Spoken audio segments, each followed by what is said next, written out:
बिस्मिल्लाहिर्रहमानिर्रहीम अस्सलाम वालेकुम। हम आपको अपने यूट्यूब चैनल द वेगर हब में खुशामदीद कहते हैं। उम्मीद करते हैं कि आप सेहत की अच्छी हालत में होंगे। व्यूअर्स, आज का हमारा टॉपिक है डायबिटीज़ मेलाइटिस। इसे हाइपरग्लाइसीमिया और आम ज़ुबान में शुगर भी कहते हैं। आज का हमारा टॉपिक उन लोगों के नाम है जो ख़ुद इस बीमारी से लड़ रहे हैं या उनके दोस्त, उनके प्यारे, उनके रिश्तेदार इस बीमारी का मुकाबला कर रहे हैं। कोशिश करेंगे कि टॉपिक को आसान बनाया जाए ताकि हमारे जो नॉन मेडिकल प्रोफेशन लोग हैं वो भी बआसानी समझ सकें। हमारा जो स्टूडेंट तबका है उनके लिए अनकरीब इंशाल्लाह फार्माकोलॉजी तरीके से एक्सप्लेन करेंगे, वो वीडियो भी जल्द ही अपलोड की जाएगी। आज हम जानने की कोशिश करेंगे कि डायबिटीज़ मेलाइटिस यानी शुगर क्या है, इसकी वजूहात क्या हैं, इसकी किस्में क्या हैं, कितनी किस्में हैं इसकी, और इसका इलाज क्या है, और वो कौन सी एहतियाती तदाबीर है जिन्हें अपनाकर हम ख़ुद को, अपने प्यारों को इस बीमारी से महफूज कर सकते हैं या इसके रिस्क को, इसके होने का जो रिस्क है उसको कम कर सकते हैं। तो आइए जानने की कोशिश करते हैं कि डायबिटीज़ मेलाइटिस क्या है।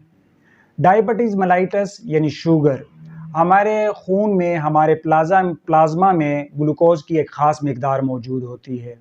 जब ये मिक़दार मुकर्ररा मिक़दार से बढ़ जाए, ग्लूकोज़ की मिक़दार हमारे प्लाज्मा में जो लेवल है उससे बढ़ जाए, इसे डायबिटीज़ मेलाइटिस यानी शुगर कहते हैं। शुगर हमारे बॉडी के लिए बहुत ज़रूरी होता है। यही शुगर है जिसको यूटिलाइज़ करके, जिसको इस्तेमाल करके हमारी बॉडी मुख्तलिफ़ काम सरअंजाम देती हैं। जिस तरह हमारी आँख का खुलना, बात करना, बॉडी के बाकी जो काम है वो सारे काम ग्लूकोज़ ही की वजह से होती हैं, यानी शुगर की वजह से ही होती हैं। लेकिन एक वक्त आता है जब ग्लूकोज़ का लेवल जो है वो बढ़ जाता है और ये बीमारी कहलाने लगती है, और इसी बीमारी को डायबिटीज़ मेलाइटिस कहते हैं। डायबिटीज़ मेलाइटिस की वजूहात में से एक बड़ी वजह हमारा जो ख़ास ऑर्गन है वो है यानी पैंक्रियाज़, लबलबा। हमारे पैंक्रियाज़ के अंदर कोई ख़राबी पैदा हो जाती है जिसकी वजह से हमारा जो ग्लूकोज़ लेवल है वो रेगुलराइज़ नहीं होता, तो वो बढ़ने लग जाता है और बीमारी शुरू हो जाती है। अब हमारा लबलबा यानी पैंक्रियाज़ क्या करता है, इस पर थोड़ी सी बात कर लेते हैं। हमारे बॉडी का ख़ास उज़्व पैंक्रियाज़, लबलबा, ये दो अहम काम करता है। एक तो ये कि जब हम कोई खाना खाते हैं तो लबलबा पैंक्रियाज़ एक पैंक्रियाटिक जूस रिलीज़ करता है जो हमारी खुराक को हज़म होने में मदद करता है। इसके अलावा हमारे पैंक्रियाज़ के अंदर दो किस्म के सेल्स होते हैं, एक अल्फ़ा सेल्स और दूसरा बीटा सेल्स। चूँकि टॉपिक हमारा डायबिटीज़ मेलाइटिस है और इसमें अहम रोल जो है वो बीटा सेल्स का है, तो बात करेंगे सिर्फ बीटा सेल्स पर। ये जो हमारे पैंक्रियाज़ के, हमारे लबलबा के अंदर जो बीटा सेल्स हैं, ये एक ख़ास किस्म का हार्मोन रिलीज़ करते हैं। ये हार्मोन इंसुलिन कहलाता है और यही इंसुलिन होती है जो हमारे प्लाज्मा में शामिल होकर हमारे ग्लूकोज़ की हरकत करवाती है और हमारे ग्लूकोज़ को प्लाज्मा के लेवल को रेगुलराइज़ कराती है। इसका मैकेनिज़्म कुछ यूँ होता है कि इंसुलिन बीटा सेल्स सिक्रीट करते हैं, ये प्लाज्मा में आता है और प्लाज्मा में ग्लूकोज़ को लेके बॉडी के जो सेल्स हैं उस पर लेके जाता है। जहाँ ग्लूकोज़ बॉडी के सेल में चला जाता है, वहाँ पे ये ग्लूकोज़ यूटिलाइज़ होता है या स्टोर होता है और हमारे बॉडी के अंदर, हमारे खून के अंदर, हमारे प्लाज्मा के अंदर जो ग्लूकोज़ का लेवल है ये मेंटेन रहता है। इसके अलावा और वजूहात भी हो सकती हैं, जिस तरह इंसुलिन की जो प्रोडक्शन है, इंसुलिन की जो पैदावार है वो अगर कम हो जाती है। इसके अलावा एक वजह ये भी हो सकती है कि हमारे बॉडी के जो टिश्यूज़ हैं, जहाँ ग्लूकोज़ जाके एब्ज़ॉर्ब होता है, वहाँ पे जो उसके रिसेप्टर्स हैं उसके अंदर अगर कोई ख़राबी पैदा हो जाती है तो मुख्तलिफ़ किस्म की वजूहात हो सकती हैं। चूँकि डायबिटीज़ मेलाइटिस को हम कह सकते हैं कि ये मल्टीफैक्टोरियल हो गया है, यानी इसके कई सारे फैक्टर्स हो सकते हैं। एनवायरमेंटल पोल्यूशन भी एक कॉज़ हो सकती है। इसके अलावा टॉक्सिक मटीरियल का इस्तेमाल हो सकता है। हमारा जो लाइफ़स्टाइल है आज के ज़माने में, क्योंकि हमारी फ़िज़िकल एक्सर्शन नहीं होती, एक्सरसाइज़ नहीं होते, ये भी एक कॉज़ है। तली हुई चीज़ों का इस्तेमाल, ये भी एक कॉज़ हो सकती है। तो अब मुख्तलिफ़ किस्म की वजूहात हो सकती हैं जिसकी वजह से हमारा ग्लूकोज़ का लेवल जो है वो बढ़ जाता है। अब बात करेंगे कि डायबिटीज़ मेलाइटस यानी शुगर यानी हाइपरग्लाइसीमिया की टाइप्स कितनी हैं। तो इसकी कई सारी किस्में हैं, जिस तरह टाइप 1, टाइप 2, गेस्टेशनल डायबिटीज़ या दूसरी एक किस्म होती है जिसे मोडी कहते हैं, वो भी हो सकती हैं। लेकिन जो 2 अहम टाइप्स हैं, टाइप 1 और टाइप 2 पर आज हम बात करेंगे। तो सबसे पहले बात करते हैं टाइप 1 पर। टाइप 1 डायबिटीज़, टाइप 1 डायबिटीज़ को आईडीडीएम भी कहते हैं, यानी इंसुलिन डिपेंडेंट डायबिटीज़ मेलाइटस।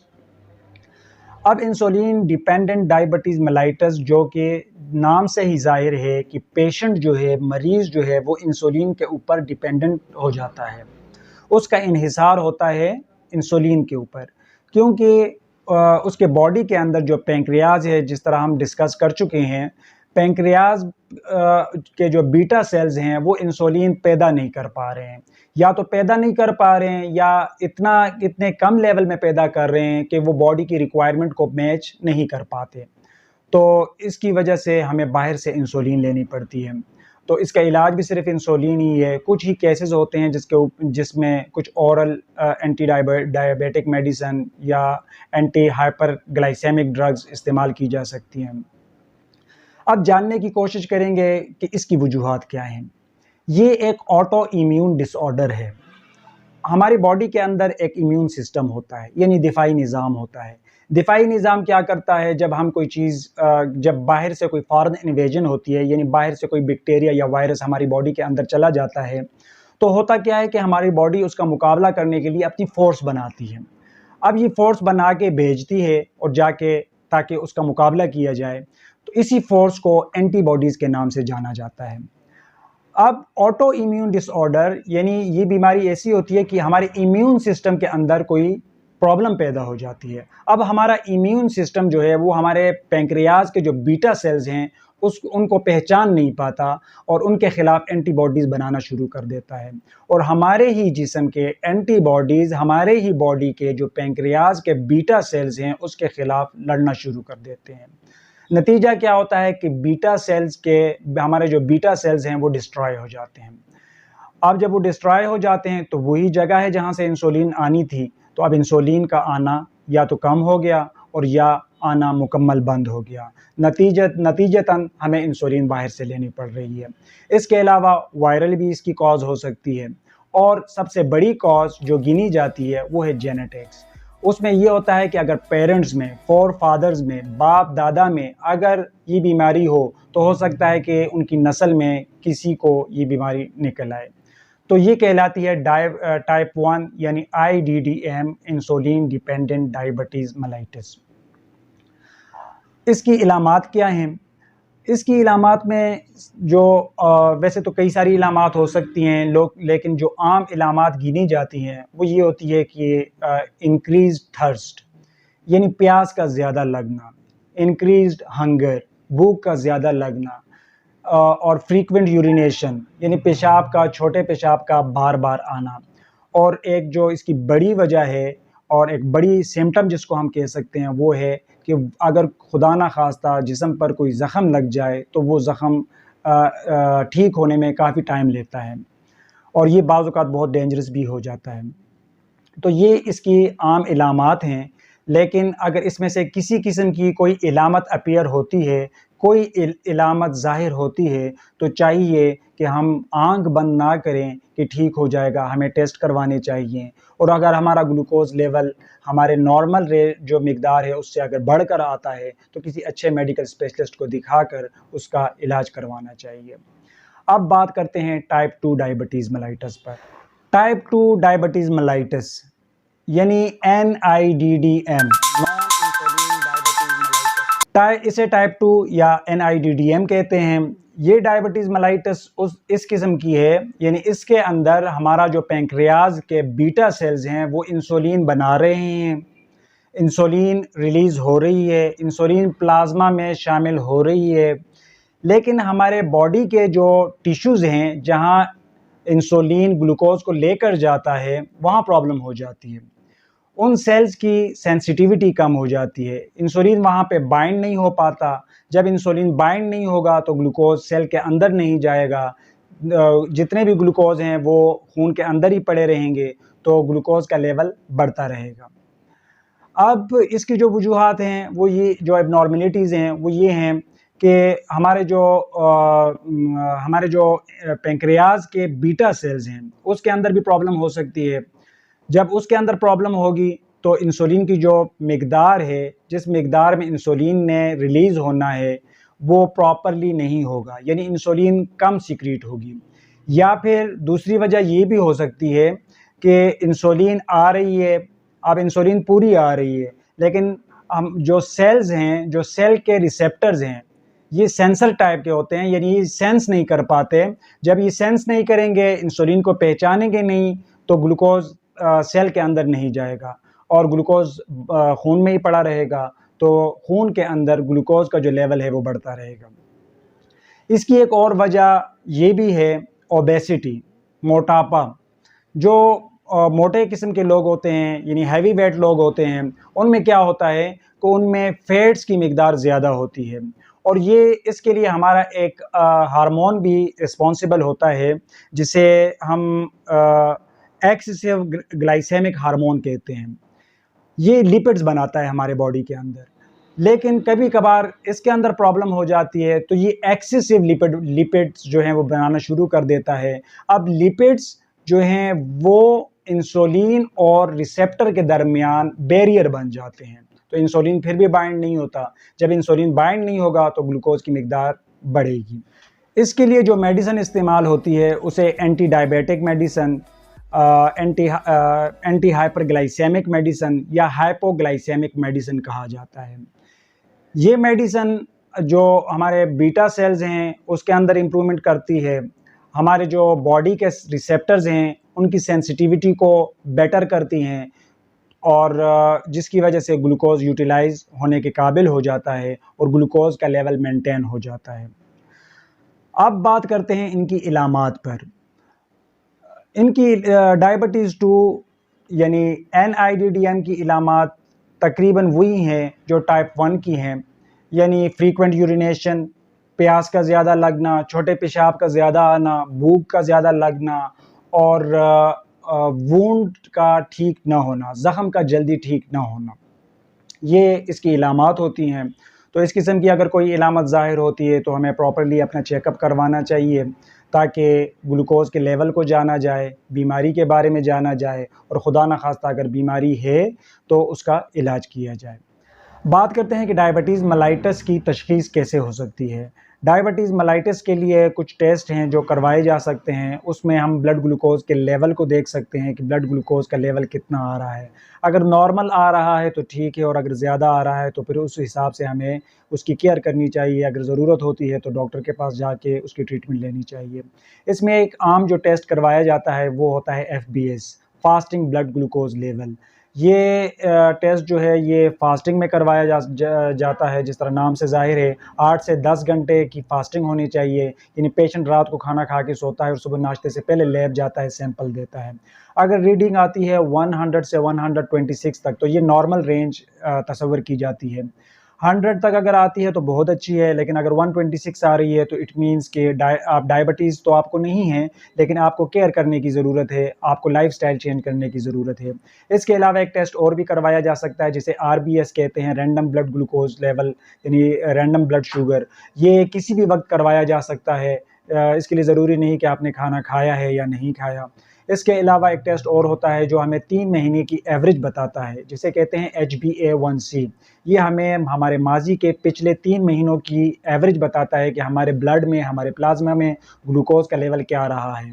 इसके अलावा एक टेस्ट और होता है जिसे GTT, ग्लूकोज़ टॉलरेंस टेस्ट कहते हैं। ये भी फास्टिंग पे होता है। पेशेंट जो है वो रात को खाना खा के सोता है, सुबह नाश्ता किए बगैर लैब जाता है और लैब में उसका सैंपल लिया जाता है, रीडिंग नोट कर दी जाती है। उसके बाद 75 ग्राम शुगर दी जाती है पेशेंट को और उसके 2 घंटे के बाद रीडिंग ली जाती है। अब अगर रीडिंग आ रही है 140 टू 155 तो ये नॉर्मल है। अगर 200 आ रही है तो इट मीन्स कि इट इज़ इम्पायर्ड टॉलरेंस, यानी टॉलरेंस इम्पायर्ड है। अब बात करेंगे कि इसकी कॉम्प्लिकेशन क्या हो सकती है। हाई ग्लूकोज की वजह से क्या कॉम्प्लिकेशन हो सकती है। इसकी कॉम्प्लिकेशन में एक मेन कॉम्प्लिकेशन ये है कि डायबिटिक रेटिनोपैथी हो सकती है, यानी बीनाई के ऊपर इसके असरात हो सकते हैं। इसके अलावा इसके साथ हार्ट अटैक हो सकता है, स्ट्रोक हो सकता है, क्योंकि जो ब्लड वेसल्स हैं, जो नर्व्स हैं, वो डैमेज हो सकते हैं, जो लीड कर सकते हैं हार्ट अटैक और स्ट्रोक की तरफ। ये हाई ब्लड प्रेशर की वजह से भी होता है। इसके अलावा फुट के ऊपर इसके असरात होते हैं, जिसे डायबिटिक फुट कहते हैं, क्योंकि नर्व डैमेज हो जाते हैं और उसकी वजह से सेंसेशन कम हो जाती है। वुंड का हील ना होना, ये भी एक बहुत बड़ा और ख़तरनाक किस्म की कॉम्प्लिकेशन है इसकी। और अगर वुंड जल्दी ठीक नहीं होता, खुदा न खास्ता गैंग्रीन हो जाती है, तो बाज़ औक़ात पाँव का काटना भी पड़ जाता है। इसके अलावा किडनी में भी प्रॉब्लम हो सकती है, क्योंकि एक लंबे अरसे तक डायबिटिक का जो पेशेंट है, किडनी जो है वो जो एक्स्ट्रा फ्लूइड है उसको क्लियर करती रहती है और इसकी वजह से नेफ्रॉन ख़राब हो सकते हैं, किडनी की प्रॉब्लम्स भी हो सकती हैं। मेल और फीमेल सेक्सुअल प्रॉब्लम भी हो सकती हैं। फीमेल के अंदर ब्लड वेसल्स और नर्व्स डैमेज होके यीस्ट और यूटीआई कर सकती हैं, जबकि मेल के अंदर इरेक्टाइल डिस्फंक्शन कर सकती हैं। अब बात करते हैं कि वो कौन सी एहतियाती तदाबीर हैं जिन्हें अपनाकर हम खुद को और अपने प्यारों को इस बीमारी से बचा सकते हैं या किसी हद तक इसके होने का जो रिस्क है उसको कम कर सकते हैं। हमें चाहिए कि हम शुगर का इस्तेमाल कम करें, हेल्थी डाइट लें, सब्जियों का इस्तेमाल करें, वॉक करें, तली हुई चीज़ों से इज्तनाब करें, एक्सरसाइज करें, स्विमिंग करें। फ़िज़िकल एक्सर्शन बहुत ज़रूरी है, क्योंकि ग्लूकोज़ एनर्जी है और इसको अगर हम ग्लूकोज़ ले रहे हैं, हम कार्बोहाइड्रेट्स ले रहे हैं और उसको हम प्रॉपर्ली यूज़ नहीं कर रहे हैं, तो ये हमारे बॉडी के अंदर स्टोर होती जाती है और यही बीमारी की वजह बनती है। अगर इलामात ज़ाहिर होती हैं तो हमें टेस्ट करवाने चाहिए, हमें डॉक्टर को दिखाना चाहिए और प्रॉपर्ली मेडिसिन लेनी चाहिए। बीमारी का होना ये नहीं, इससे डरना नहीं चाहिए कि हम टेस्ट करवाएँगे खुदा न खास्ता तो डायबिटीज़ मेलाइटिस ना निकल आए, ये ना निकल आए, वो ना निकल आए। इस किस्म की कोई चीज़ नहीं, आँख बंद करने से तूफ़ान नहीं टलते। तो अगर कोई इलामत ज़ाहिर होती है, बरवक़्त अगर हम टेस्ट करवाते हैं, बरवक़्त अगर हम इलाज लेते हैं, तो कोई मसला नहीं है। एक डायबिटीज़ मेलाइटिस का पेशेंट अगर वो डाइट अच्छी लेता है, वो प्रॉपर्ली मेडिसिन लेता है, तो वो एक अच्छी लाइफ़ जी सकता है। हमें चाहिए कि अपने दोस्तों में, अपने अहबाब में, अपने रिश्तेदारों में अवेयरनेस फैलाएँ। उनको बताएँ कि रेगुलर टेस्ट होने चाहिए, उनको बताएँ कि कौन-सी खुराक हमारे लिए अच्छी है, किस खुराक से हमें इज्तनाब करना चाहिए, हमें वॉक करनी चाहिए। इन सब चीज़ों को अगर हम अपनाएँ, तो हम एक अच्छी और सेहतमंद ज़िंदगी जी सकते हैं। व्यूअर्स, ये था आज का हमारा टॉपिक डायबिटीज़ मेलाइटिस यानी शुगर पर। हमने कोशिश की कि टॉपिक को आसान बनाया जाए ताकि हमारे जो नॉन मेडिकल प्रोफेशन से ताल्लुक़ रखने वाले लोग हैं वो बआसानी समझ सकें। अगर कुछ पूछना चाहते हैं तो कमेंट कीजिएगा। वीडियो अगर पसंद आई है तो लाइक कीजिएगा, सब्सक्राइब कीजिएगा, बेल आइकन दबा दीजिएगा ताकि हमारी आने वाली न्यू वीडियोज़ जो हैं उसका नोटिफिकेशन आपको मिलता रहे। मिलते हैं एक नई वीडियो के साथ इंशाअल्लाह बहुत जल्द। तब तक अपना ख्याल रखिएगा। अल्लाह हाफ़िज़।